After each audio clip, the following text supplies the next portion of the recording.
Natupad ko na nga pala mga kakulit ang isa sa pinakamatagal ko nang pinapangarap. Ang pangarap na makarating sa isang napakagandang lugar. Charot! Kaya naman ngayong gabi nga na itong mga kakulit dahil sa sobrang saya nga ng aking nararamdaman ngayon. At syempre dahil sobrang excited na nga rin ako mga kakulit na yung isang matagal ko nang pinapangarap matutupad ko na ngayon. Dahil sa sobrang excited ko nga mga kakulit gabi pa nga lamang nagayak na nga kaagad ako ng aking mga damit na babaunin. Madaling araw nga kami umalis dito mga kakulit. At sa sobrang excited ko nga hindi na nga ako halos nakatulog. Syempre sino ba namang tao mga kakulit ang hindi magiging masaya at hindi magiging excited kung yung matagal nang pinapangarap mo ngayon matutupad na, o diba?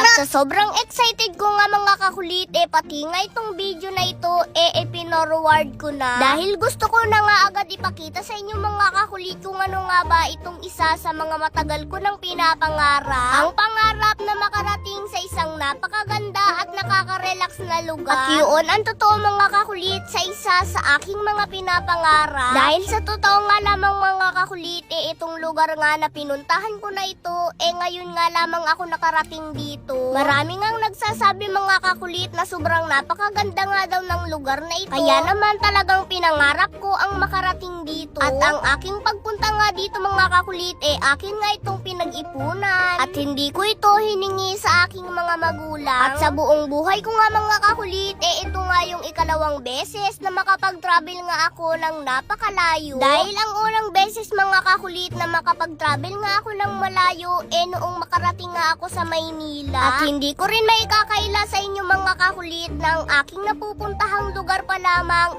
itong Maynila at itong Tagaytay.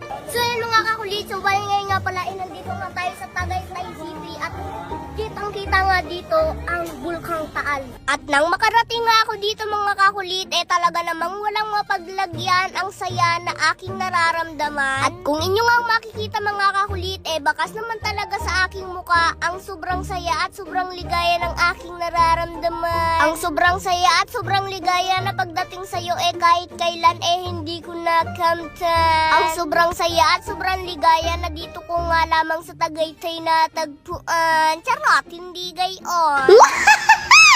So bali sa aking pagpunta nga pala dito mga kakulit sa lugar ng Tagaytay City hindi ko nga pala kasama ang aking buong pamilya. At ang aking mga kasama nga lamang pala ngayon mga kakulit si Luna, si Tito Ka Dreamers at si Kuya Bin TV na hindi lamang naging driver ni Tito Ka Dreamers kundi naging videographer ko pa.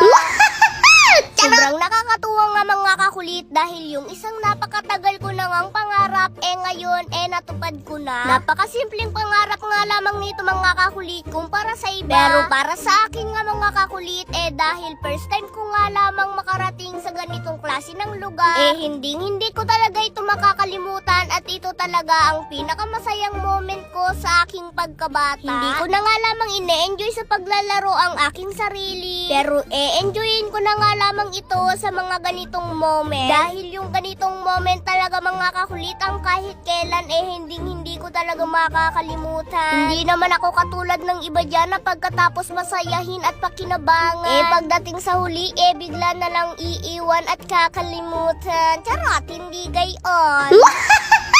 So dahil ngayong araw nga na ito mga kakulit natupad ko na nga ang isa sa pinakamatagal ko ng pinapangarap. Kaya naman mamimili pa rin nga po ako ng mabibigyan ko ng gift basta't mag-follow, like and share lamang po kayo ng ating mga video. Dahil tapos na nga akong mamasyal at mamili kaya naman uuwi na nga kami kaya naman bye bye. Charot, hindi gayon.